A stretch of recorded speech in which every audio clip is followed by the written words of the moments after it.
ధనుసు రాశి వారికి ఈ వారం చాలా వరకు అనుకూలంగా ఉంది. వృత్తి ఉద్యోగాల పరంగా పేరు ప్రఖ్యాతలు లభిస్తాయి. అయితే కష్టం ఎక్కువగా ఉంటుంది. మన కష్టం దగ్గర ప్రతిఫలం కూడా ఉంటుంది. మీరు ఎక్కువ బాధ్యతలు స్వీకరించాల్సిన పరిస్థితి ఏర్పడుతుంది.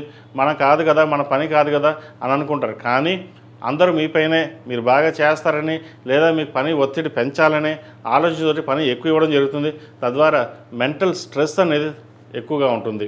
ఎటు చేయాలి, ఏం చేయాలా, అది చేయాలి, ఇది చేయాలని ఒక ఆలోచనతో ఎక్కువగా ఉంటారు. కొంతకాలం లీవ్ తీసుకుని 4 రోజులు సెలవు తీసుకుందామా అనే ఆలోచన కూడా ఎక్కువగా ఉంటుంది. రాశ్యాధిపతి చతురాధిపతి అయిన గురువు సప్తమంలో బలంగా ఉన్నారు. కొంతవరకు వ్యయాధిపతి పంచమాధిపతి అయిన కుజుడు చతుర్థంలో ఉన్నారు.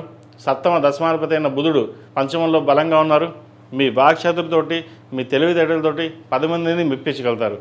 అయితే కొన్ని విషయాలలో మనకి ఎందుకులే, మన పని మనం చేసుకుపోదాం, ఒకరితో మనకు సంబంధం లేదు, మనం ఏది మాట్లాడినా తప్పుగా అవుతుందని చెప్పేసి ఒక్కోసారి వదిలేస్తుంటారు కూడా. రియల్ ఎస్టేట్ రంగంలో ఉన్న వారికి కొంత ఇబ్బందికరమైన వాతావరణం ఉంటుంది.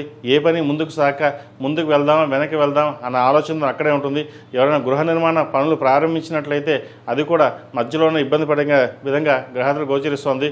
కాబట్టి ఇటువంటి సమయంలో వీరికి అర్ధాష్టమి నడుస్తుంది. కాబట్టి ఆచితూచి అడుగులు వేయాలి. ఏదైనా సరే మీ తీసుకున్న నిర్ణయం ఏదైతే ఉందో మీకు మీరుగానే తీసుకోవాలి. 10 మంది సలహాలు చెప్తారు, కానీ మీకు తీసుకున్న నిర్ణయం వల్ల లాభపడతారు. జీవిత భాగస్వామి సలహాలు సూచనల మేరకు ముందుకు వెళ్ళడం చెప్పదగింది.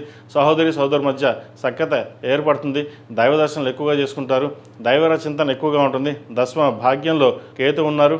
దశమాధిపతి సప్తమాధిపతి బుధుడు పంచమంలో ఉన్నారు రవితో కలిసి. అదేవిధంగా షష్టమంలో శుక్రుడు ఉన్నారు. ఆరోగ్యరీత్యా ఇండైజెషన్, అసిడిటీ, స్టమక్ సంబంధించిన ఇష్యూస్ ఉండే అవకాశం గోచరిస్తుంది.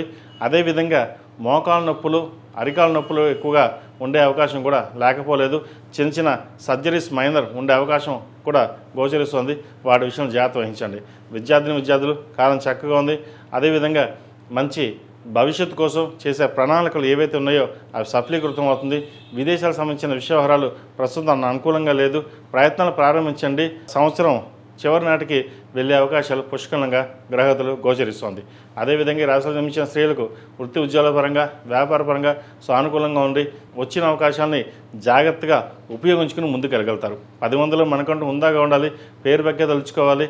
కానీ పేరు ప్రఖ్యాతలు లేకపోయినా సరే మాట పడకూడదు. ఒకరి చేత మాట పడకుండా మనం వెళ్ళాలి, ముందుకు వెళ్ళాలనే ఆలోచన ఎక్కువగా ఉంటుంది.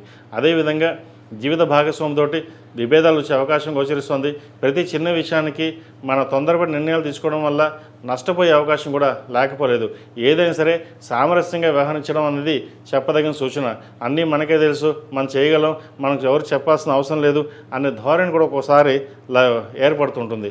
వాటి విషయంలో పక్కన పెట్టి జాగ్రత్తగా మీరు తీసుకున్న నిర్ణయాలు ఏవైతే ఉందో ఒకరినొకరు అర్థం చేసుకుని ముందుకు వెళ్ళడం చెప్పదగిన సూచన.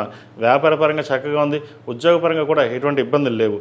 స్థిరాస్తులకు సంబంధించిన విషయవహారాలు, కొత్త ఫ్లాట్ కానీ ఇల్లు కానీ కొనుగోలు చేయాలనుకుంటారు. వాటి విషయంలో దూరంగా ఉండడం, అదేవిధంగా భూ సంబంధించిన విషయవహారాల్లో ప్రస్తుతానికి దూరంగా ఉండడం చెప్పదగినది. ఒకవేళ ఆభరణాలు కొనదలుచుకుంటే బంగారం మీద ఆభరణాలు కొనుక్కోండి, మంచి ఫలితాలు సంప్రాప్తిస్తాయి. ఈ రాశి వారికి అర్ధాష్టమి నడుస్తుంది. 8 శనివారాలు శనికి తైలాభిషేకం చేయడం, 8 మంగళవారాలు సుబ్రహ్మణ్య స్వామికి అభిషేకం చేయడం చెప్పదగినది. ప్రతిరోజు ప్రతినిత్యం ఎరుపు ఒత్తులతోటి నువ్వుల నూనె పోసి దీపారాయణ చేయండి. ఈ వారం మొత్తం ఎరుపు ఒత్తులతోటి నువ్వుల నూనె పోసి దీపారాయణ చేయడం వల్ల శుభ ఫలితాలు సంప్రాప్తిస్తాయి. ఈ రాశిలో జన్మించిన వారికి కలిసి వచ్చే సంఖ్య 7, కలిసి వచ్చే రంగు తెలుపు. ఏదైనా పని మీద బయటికి ఎప్పుడు గురువారం కానీ శుక్రవారం అడిగిన వెళ్ళండి, మంచి ఫలితాలు సంప్రాప్తిస్తాయి. ఈ పూజస్టోర్.in పసుపు కుంకుమ నుంచి దేవతా విగ్రహాల దాకా అన్ని రకాల పూజలు, వ్రతాలు, గృహప్రవేశం, హోమాది శుభకార్యాలకు కావాల్సిన పూజా సామాగ్రి అంతా ఒక్కొక్క క్లిక్ తోనే మీ ఇంటి వద్దనే పొందండి. ఈ పూజస్టోర్.in